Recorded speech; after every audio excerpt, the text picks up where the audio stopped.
Story शुरू होती है जे रॉबर्ट ओपनहाइमर के साथ, जो अपनी फिजिक्स की पढ़ाई करने इंग्लैंड जाते हैं, पर कुछ टाइम बाद वापस आ जाते हैं अपनी कंट्री अमेरिका में। फिर वो वापस आने के बाद वहाँ पर क्वांटम फिजिक्स पढ़ाना शुरू करते हैं, जिसकी वजह से उनके पास कई सारे साइंटिस्ट आ जाते हैं और वो कई सारे साइंटिस्टों के दोस्त भी बन जाते हैं। ओपनहाइमर मोस्टली स्टार्स के ऊपर रिसर्च कर रहे होते हैं, जो कि वो और भी साइंटिस्टों को पढ़ाते हैं, मतलब सिखाते हैं। कई सारी रिसर्च करने के बाद उन्हें फाइनली ये पता लगता है कि जब एक स्टार मरता है तो उसका क्या होता है, जिसके बाद वो डिस्कवरी करते हैं ब्लैक होल की, और उनका एक न्यूज आर्टिकल भी छपता है इससे रिलेटेड। उसी सब के बीच में जो एटम बॉम्ब बनाने का प्रोसेस है वो उनके दिमाग में चल रहा होता है। अगर मैं ओपनहाइमर की लाइफ के बारे में बताऊं तो उनकी एक बीवी होती है जिसका नाम होता है कैथरीन, पर वो उन्हें किट्टी बुलाते हैं। ये मैं इसलिए बता रहा हूँ क्योंकि उनका एक लड़की के साथ अफेयर भी चलता है। जिस लड़की से उनका अफेयर चल रहा होता है उसका नाम होता है जीन टैटलॉक। मूवी आने से पहले काफी हल्ला मचा हुआ था कि ओपनहाइमर में भगवत गीता का काफी बड़ा रेफरेंस है, बट जब मैं मूवी देख रहा था तो मुझे पर्सनली एक चीज काफी बुरी खटकी, जो कि मुझे काफी बुरी लगी। बस ये मेरा पर्सनल ओपिनियन है, मैं किसी और की नहीं बोल रहा, लेकिन हाँ भाई मुझे बुरी लगी। तो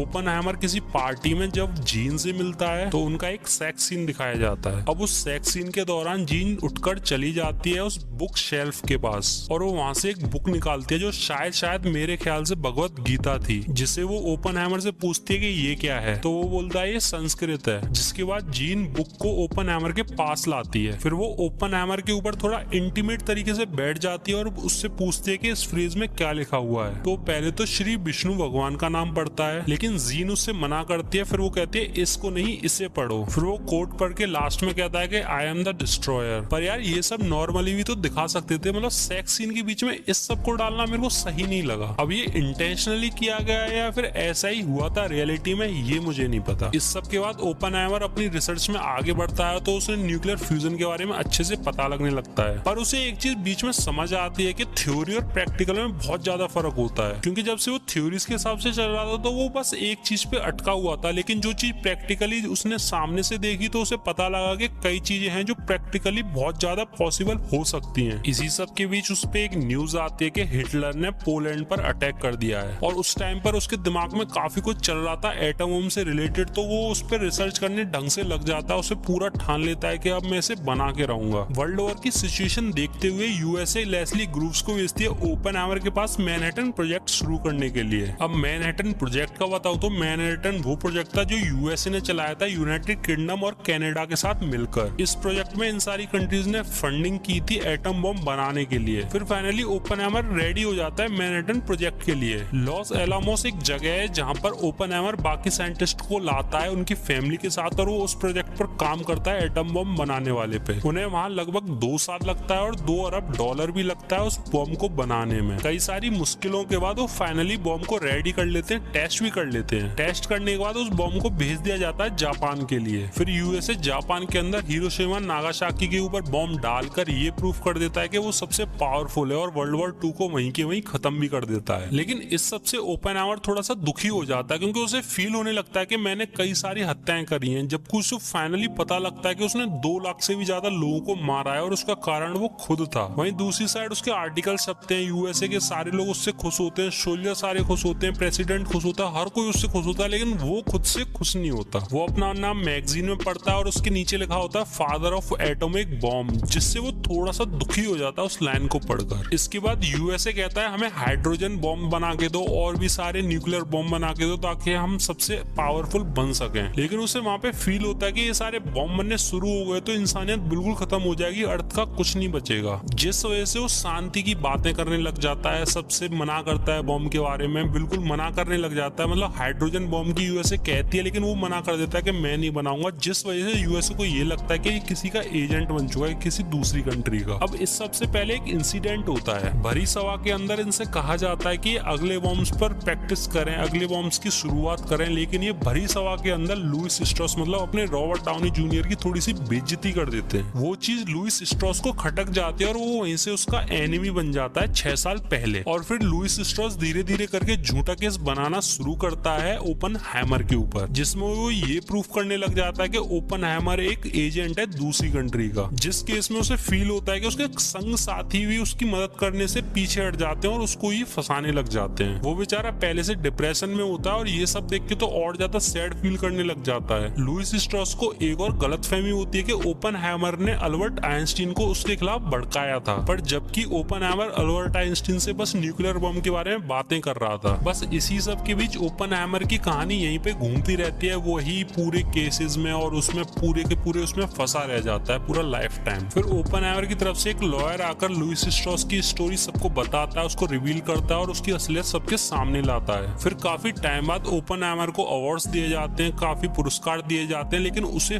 पता होता है कि कौन उसके साथ है और कौन उसके साथ नहीं, क्योंकि जो पुरस्कार दे रहे होते हैं, जो कांग्रेचुलेशन दे रहे होते हैं, वो उसके खिलाफ बोले थे एक टाइम पर जाकर। इसके बाद मूवी के लास्ट में हमें अल्बर्ट आइंस्टीन और ओपनहाइमर के बीच की कन्वर्सेशन दिखाई जाती है, जिसमें हमें ये पता लगता है कि लुइस स्ट्रॉस को गलतफहमी हो गई थी कि ओपनहाइमर अल्बर्ट आइंस्टीन को भड़का रहा है उसके खिलाफ। जबकि उस कन्वर्सेशन में हमें ये पता लगता है कि ओपनहाइमर बस न्यूक्लियर बम के बारे में बात कर रहा था, और वो बता रहा था कि मैंने ऐसी चीज बना दी है जिसका रिएक्शन कभी खत्म नहीं हो सकता, वो सालों साल चलता जाएगा, फटता जाएगा। जिसके बाद हमें ग्लिम्स दिखाया जाता है कि क्या ओपनहाइमर को फील हो रहा था कि इस न्यूक्लियर बम से क्या क्या हो सकता है, और मूवी वहीं पे खत्म हो जाती है।